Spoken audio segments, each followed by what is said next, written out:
bahwa Nabi Isa itu mampu menangani pasien atau menyembuhkan penyakit. Satu hari itu 50.000 pasien.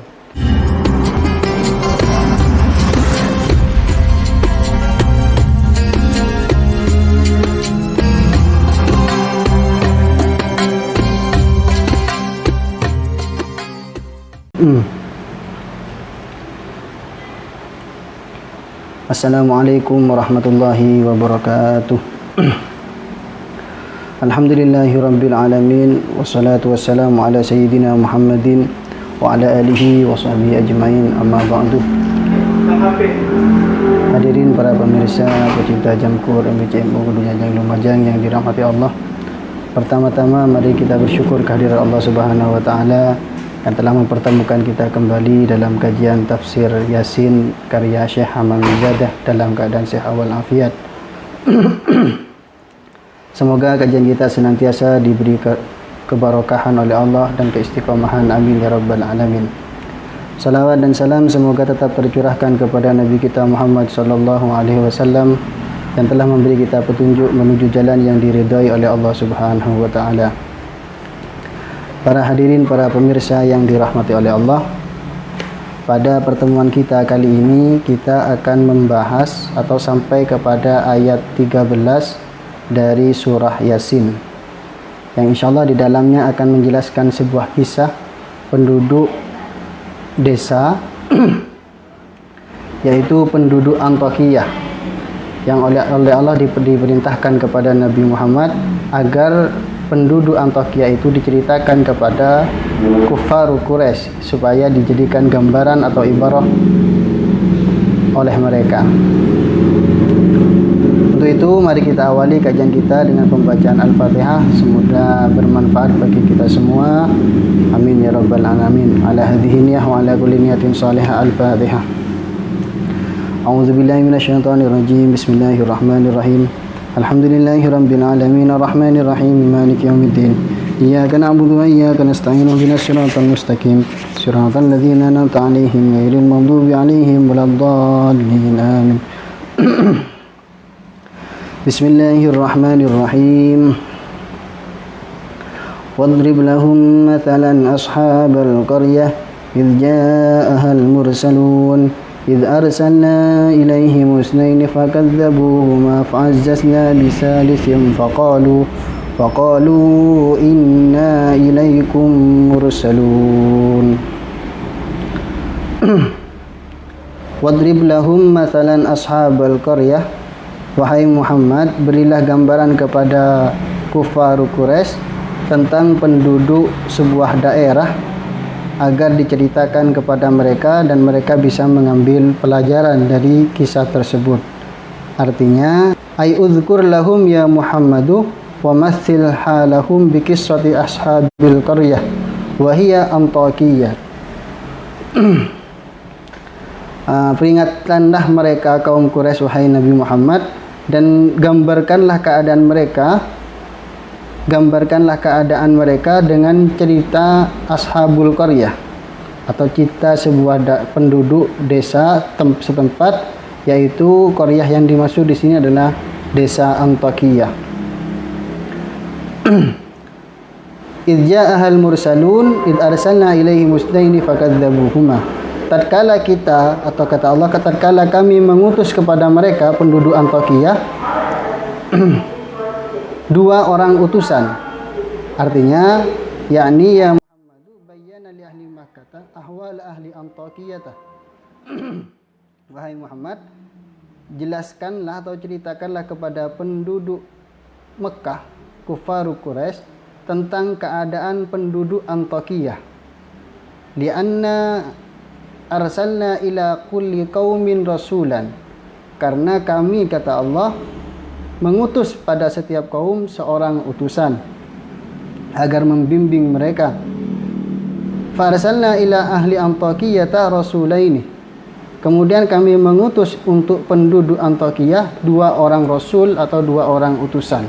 Nah, ini oleh Allah diperintahkan kepada Nabi Muhammad agar kisah mereka diceritakan kepada penduduk kafir Quraisy dan mereka bisa mengambil pelajaran dari kisah tersebut. ketika Allah mengutus dua utusan, apa respon mereka? Fakadzabuhuma, mereka mendustakan dua utusan tersebut. Maka fa'azzazna bisalis, Allah mengutus seorang lagi kepada penduduk Antakia itu agar mereka bisa beriman. Artinya dua orang utusan itu Allah perkuat dengan menambah satu utusan lagi. Ai qawainahuma bisalis.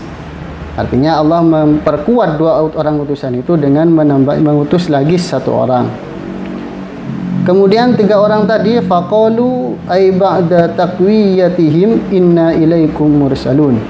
Mereka para rasul yang diutus oleh Allah kepada penduduk Antakia berkata, inna ilaikum mursalun, sungguh kami kepada kalian adalah seorang utusan minallahi, dari Allah.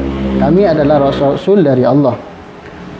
Fawahiduhu wa aminu bih, maka beresakanlah Allah, bertauhidlah kalian kepada Allah, tinggalkanlah berhala-berhala itu dan berimanlah kalian kepada Allah. Qala al-mufassirun, beberapa ahli tafsir menjelaskan kisah dari penduduk Antakia itu ada beberapa, setidaknya ada dua riwayat yang dicatat oleh Syekh Hamami Zada dalam kitabnya Tafsir Yasin Hamami ini. Di antaranya yang pertama, kisah yang ada di dalam penduduk Antakia itu, suatu waktu ba'asa Isa alaihi salatu wassalam rasulaini minal hawariyin ila madinati Antakiyatah. Pada waktu itu Nabi Isa alaihi salam mengutus dua orang hawariyin. Hawariyin ini adalah istilah orang yang beriman kepada Nabi Isa alaihi salam pada waktu itu. Atau kalau kepada Rasulullah sallallahu alaihi wasallam, Nabi Muhammad itu kita lebih mengenal dengan sebutan sahabat. Jadi kalau kepada orang yang beriman kepada Nabi Isa pada waktu itu dikenal dengan panggilan hawariyin. Dalam tafsir Jalalain dijelaskan kenapa kok hawariyin, karena mereka selalu berpakaian putih-putih. Putih di dalam pakaiannya, juga putih hatinya. Jadi mereka disebut sebagai hawariyin karena hawar itu artinya putih.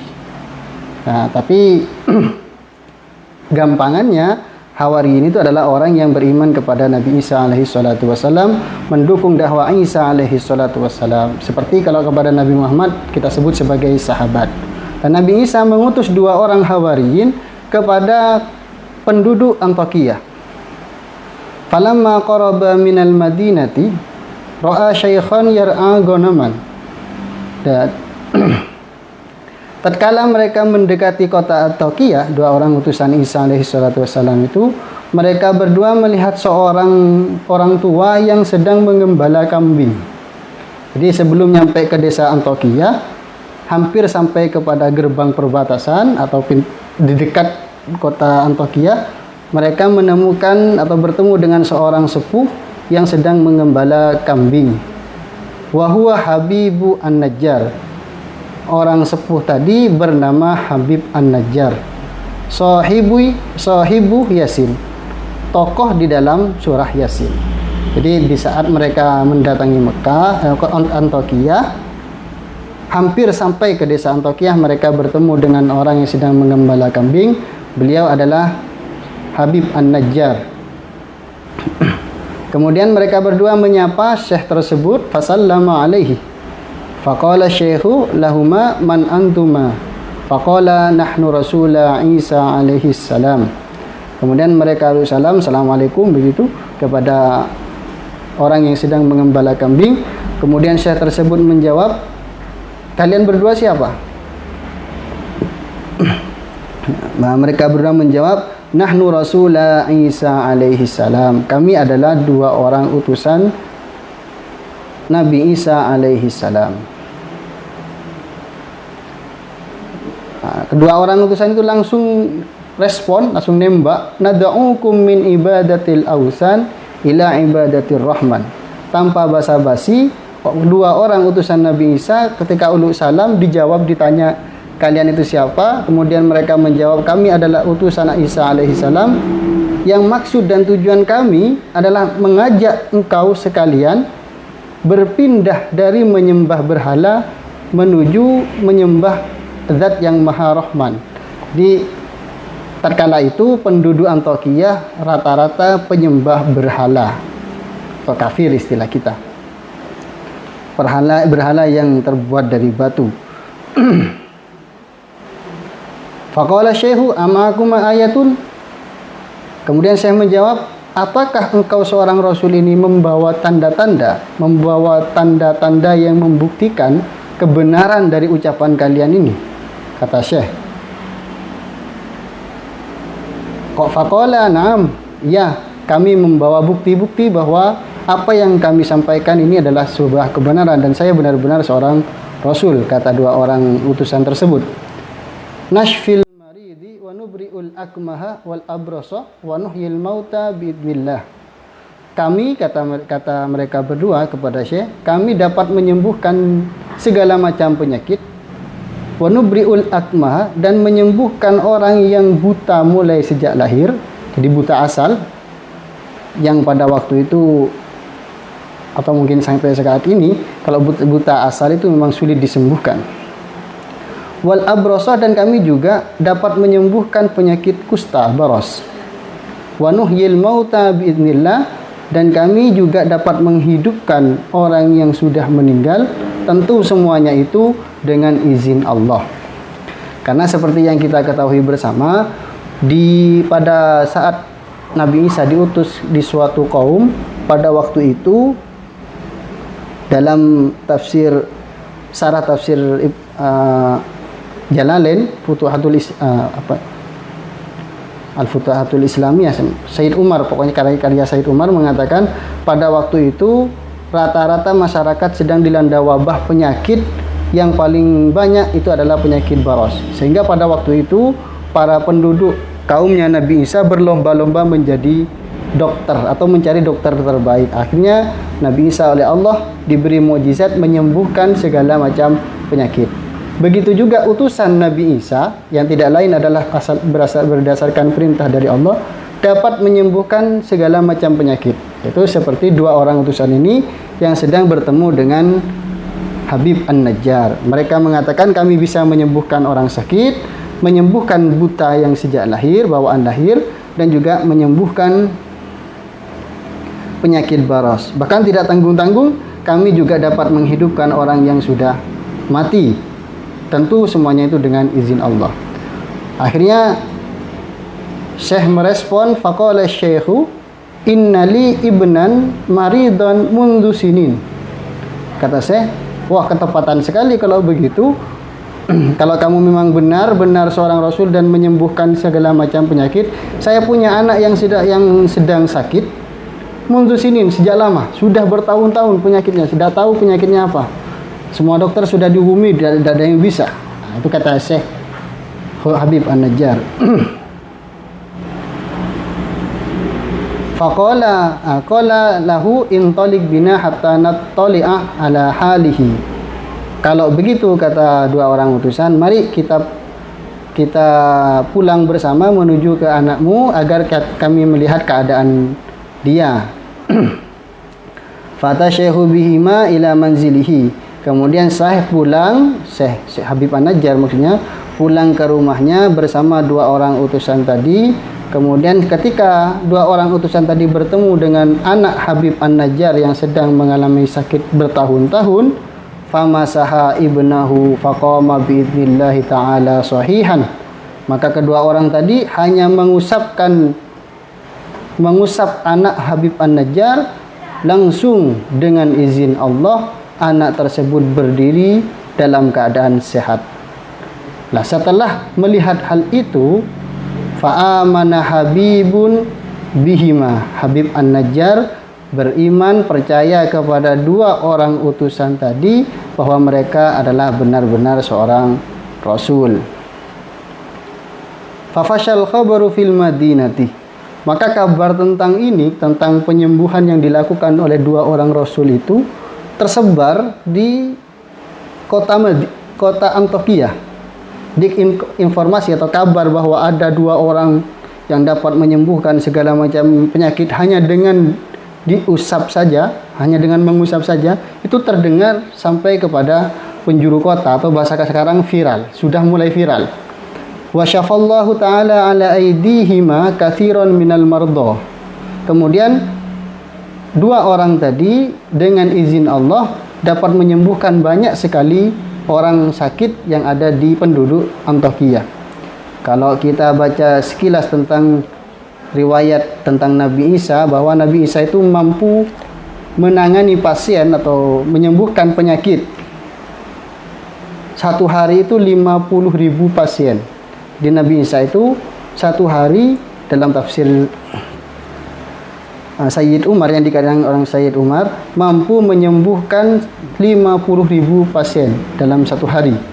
Tentu sangat jarang sekali ada dokter pada saat ini yang mampu, jangankan langsung menyembuhkan, memeriksa sampai 50.000. Bahkan kalau spesialis itu 10 orang itu sudah hampir 24 jam. Nabi Isa dengan izin Allah, karena memang mukjizatnya Nabi Isa yang diberikan oleh Allah kepada beliau, yang menyembuhkannya tinggal mengusap langsung sembuh. Ya, kalau kita yang mengusap mungkin tidak ada efek apa-apa. Tapi kalau beliau yang memang oleh Allah diberi keistimewaan, maka sembuh secara langsung biidznillah.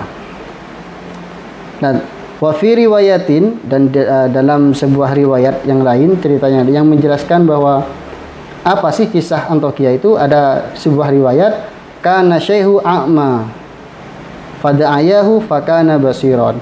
Menurut dalam satu riwayat, bukan anak Syekh Habib An-Najjar itu yang sakit, tapi beliau sendiri yang sedang mengalami sakit, yaitu buta, sakit buta. Kemudian mereka berdua berdoa kepada Allah. Kemudian dengan izin Allah, fakana basiron, Habib atau Syekh tadi langsung dapat melihat bi'idznillah ta'ala. Wa kana fiha malikun yuqalu Aftaykhis. Ternyata di Madinah atau kota tersebut ada seorang raja yang bernama Aftaykhis. Wa kana min kibari muluki Yunani. Aftaykhis itu termasuk dari salah satu pembesar-pembesar raja Yunani yang min abadatil asnam, mereka rata-rata menyembah berhala, semuanya penyembah berhala. Fatal khabaru ilaihi, kemudian kabar bahwa ada seorang atau dua orang utusan yang mengajak meninggalkan berhala untuk beribadah kepada Allah itu, dan dapat menyembuhkan segala macam penyakit, itu terdengar oleh Raja Aftaykhis tadi. Pada ahadaini, kemudian Raja Aftaykhis memanggil mereka berdua. Faqala, dan bertanya, man antuma? Qala nahnu rasulani min Isa alaihi salam.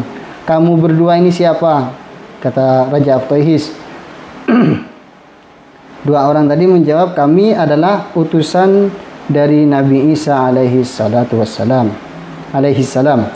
Qala al-maliku wa bima ji'tuma? Dengan alasan apa kamu datang kemari? Qala linad'uwaka min ibadati ma la yasma'u wa la yubsiru ila ibadati man yasma'u wa yubsiru. Tujuan kami datang ke sini adalah mengajak engkau, wahai raja, yang menyembah sesuatu yang tidak dapat mendengar dan tidak dapat melihat, agar menyembah kepada Tuhan yang benar, yang dapat melihat dan dapat mendengar, yaitu Allah maksudnya. Jadi tujuan kami adalah mengajak engkau dari menyembah berhala supaya menyembah Allah Subhanahu wa ta'ala, yang esensinya berhala itu tidak dapat melihat, tidak dapat mendengar, bagaimana kita sembah. Maka dari itu kami mengajak engkau untuk menyembah Tuhan yang satu, yaitu Tuhan yang maha sami dan maha basir.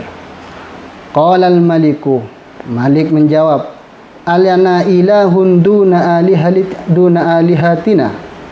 Apakah ada Tuhan lagi selain Tuhan-Tuhan kami? Kata Malik, merespon ajakan dari Rasulani tersebut. Qala na'am wa huwa man awjadaka wa rabbaka wa alihataka. Ya, kata dua orang Rasul tadi, ya ada Allah, atau bahkan tidak ada Tuhan selain Allah, Dia adalah yang menjadikan kamu atau mewujudkan engkau yang dari asalnya tidak ada menjadi ada, kemudian menumbuhkan engkau dan juga Tuhanmu. Respon Tuhan, respon Raja Aftaihis di saat mendengar argumentasi dari dua orang utusan tadi, qala kuma hatta anzura fi amrikuma fatabi'ahuma an-nasu fa'akhadhuhuma wa darabuhuma fis suqi. Kemudian Raja Aftaihis berkata, berdiri kalian semua supaya saya dapat melihat betul-betul apakah yang dikatakan kalian ini benar-benar benar. Ayo ikut kami. Kemudian diikuti dua orang utusan itu, diikuti oleh masyarakat atau rakyatnya Aftaihis. Kemudian mereka dibawa ke suatu tempat, ternyata bukan untuk beriman, ternyata mereka berdua dipukuli di pasar. Begitu. Jadi ada sebuah kisah yang disampaikan oleh Allah agar disampaikan kepada penduduk kafir Quraisy supaya kafir Quraisy dapat mengambil pelajaran tentang kisah tersebut. Nah, kisah tentang Raja Aftaihis inilah yang oleh Allah diperintahkan kepada Nabi Muhammad agar dikisahkan kepada kufaru Quraisy. Wa fi riwayati Wahbin, dan menurut riwayatnya Wahab bin Munabbi, ada cerita lagi, sebenarnya ada banyak riwayat, diantaranya mengatakan yang cerita yang sudah kita bahas, ada lagi yang mengatakan sebenarnya cerita yang dimaksud Ashabul Qaryah yaitu adalah cerita yang disampaikan oleh Wahab bin Munabbi. Anna Isa alaihi salam, ini cerita yang diriwayatkan oleh Wahab bin Munabbi. Ba'asa hadaini rajulaini ila Antaqiyata fatayaha wa lam yasila ilal maliki fatalat muddatu maqamihima. Nah, dan menurut riwayat Wahab bin Munabbi, ceritanya seperti ini. Nabi Isa mengutus dua orang menuju kota Antokiyah. Akhirnya dua orang tersebut sampai di desa atau di kota Antokiyah. Tetapi kabar tentang dua orang ini lama sekali tidak sampai kepada raja. Jadi raja tidak mendengar tentang dua orang tadi, meskipun mereka sudah berada di Antokiyah. Akhirnya bagaimana? Fatalat muddatu maqamihima, mereka lama sekali berada di desa Antokiyah karena waktu itu jika mau berdakwah maka yang diajak dakwah terlebih dahulu itu adalah rajanya. Jadi kalau pemimpinnya sudah beriman, maka rakyatnya biasanya rata-rata akan beriman. Fa kharajal maliku dzata yaumin ila as-sahra'i. Nah, suatu ketika Malik atau Aftaihis mendatangi padang pasir. Nah, karena dua orang utusan tadi itu sudah lama di Antokiyah dan belum bertemu dengan raja sama sekali, atau bahkan kabarnya tidak terdengar oleh raja, maka di saat raja menuju padang pasir, ini menurut mereka kesempatan. Akhirnya mereka mendatangi raja tersebut tapi tidak bertemu. Nah, di saat raja berada di padang pasir, fakabbara wa dzakarallaha ta'ala. Kemudian mereka tiba-tiba dua orang utusan tadi langsung takbir, Allahu Akbar, Allahu Akbar, dan menyebut nama Allah. Mendengar hal itu, faghadibal maliku fa'amara bihabsihima.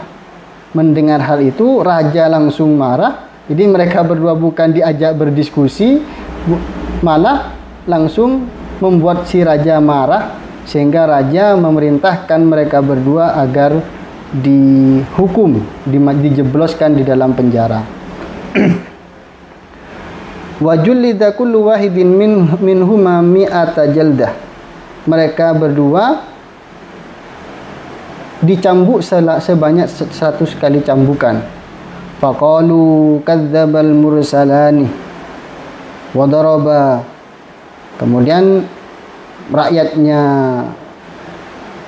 Raja Aftaihis atau raja penduduk Antokiyah mengatakan, wah ini dua orang utusan ini berbohong semua ini, dan mereka akhirnya dipukuli. Mendengar hal itu, summa ba'asa Isa alaihi salam raisal hawariyin.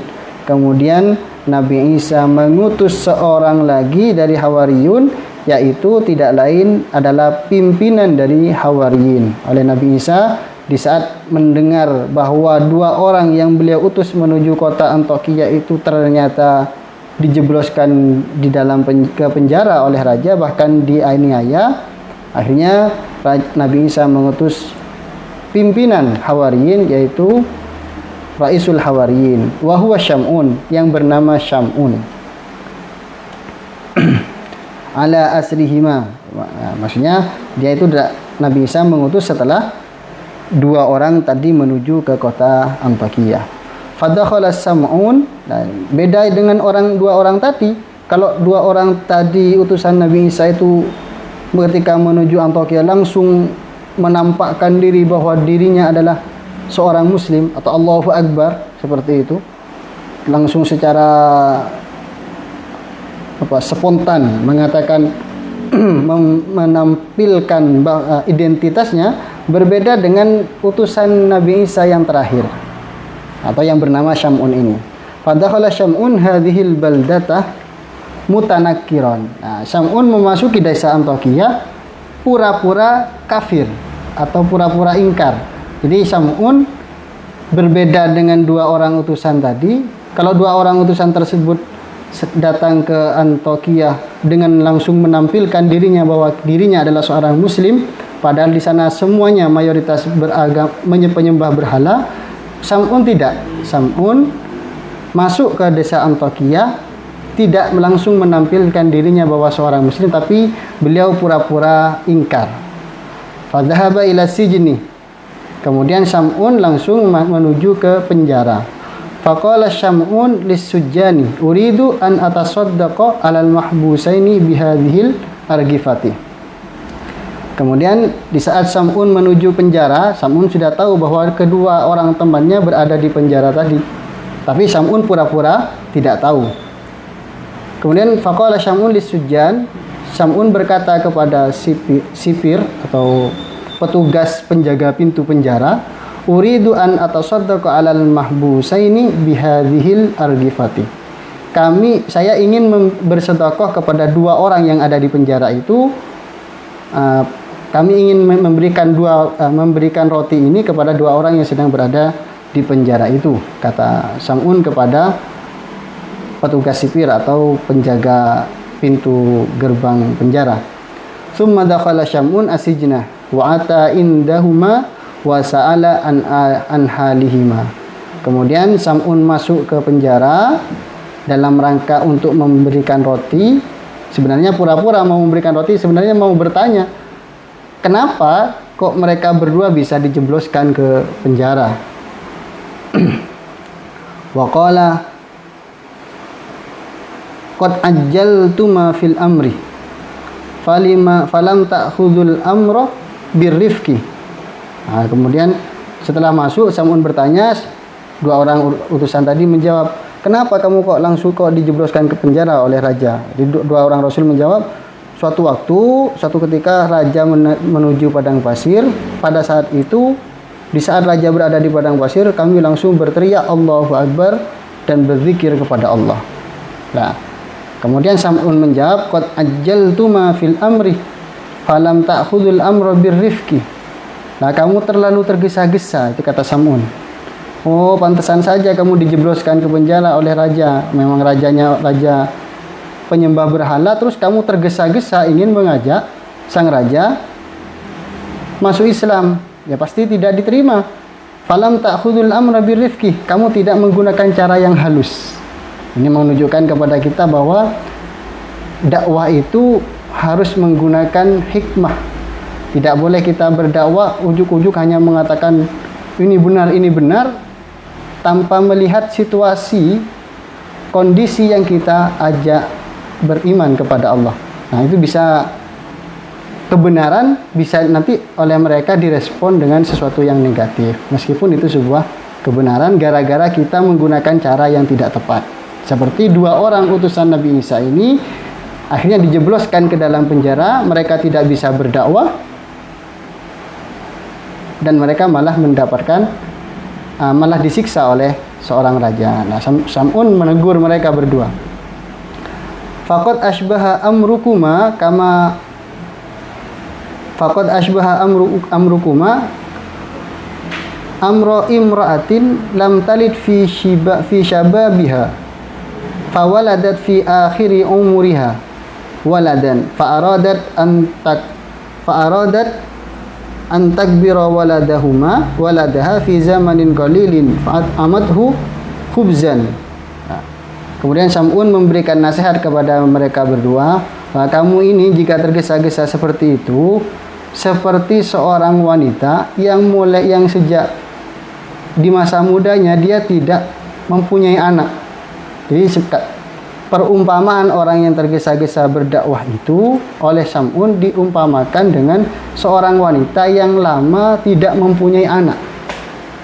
Nah, setelah wanita tersebut sudah sepuh, ternyata dia hamil dan melahirkan anak. Nah, khawatir, atau seorang wanita tadi khawatir mungkin tidak cukup umur, anaknya masih kecil, beliau meninggal, dia ingin anak tersebut segera besar. Akhirnya supaya segera besar langsung diberi makan roti. Itu kata Sam'un. Jadi ingin anaknya segera besar dengan cepat, akhirnya diberi makan roti. Nah, itu tidak tepat. Jadi yang berdakwah secara langsung tergesa-gesa tanpa terukur, tanpa dipikirkan terlebih dahulu kondisi suatu daerah, maka itu oleh Sam'un disamakan seperti seorang wanita yang lama tidak punya anak, ternyata setelah sepuh dia mempunyai anak, dan wanita tadi ingin anaknya segera besar, akhirnya diberi makanan yang kasar seperti roti. Atau di sini kita ingin anak kita cepat besar padahal masih bayi, dikasih sop daging ayam atau daging sapi, itu tidak boleh.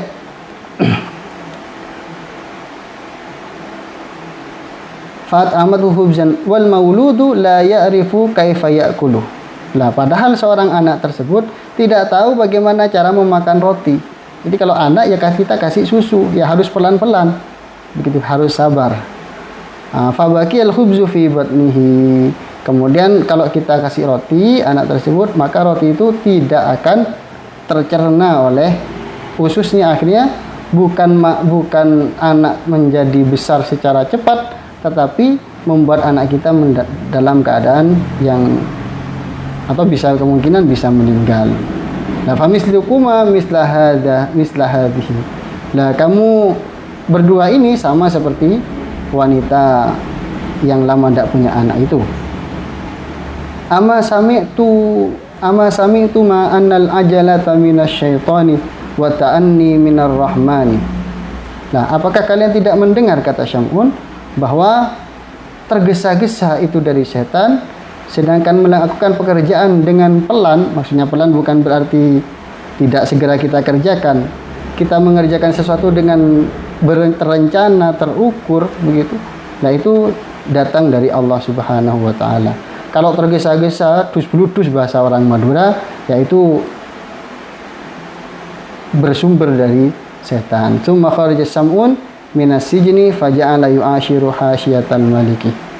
Nah, ini masih panjang ceritanya, namun kita akhiri sampai di sini. Nanti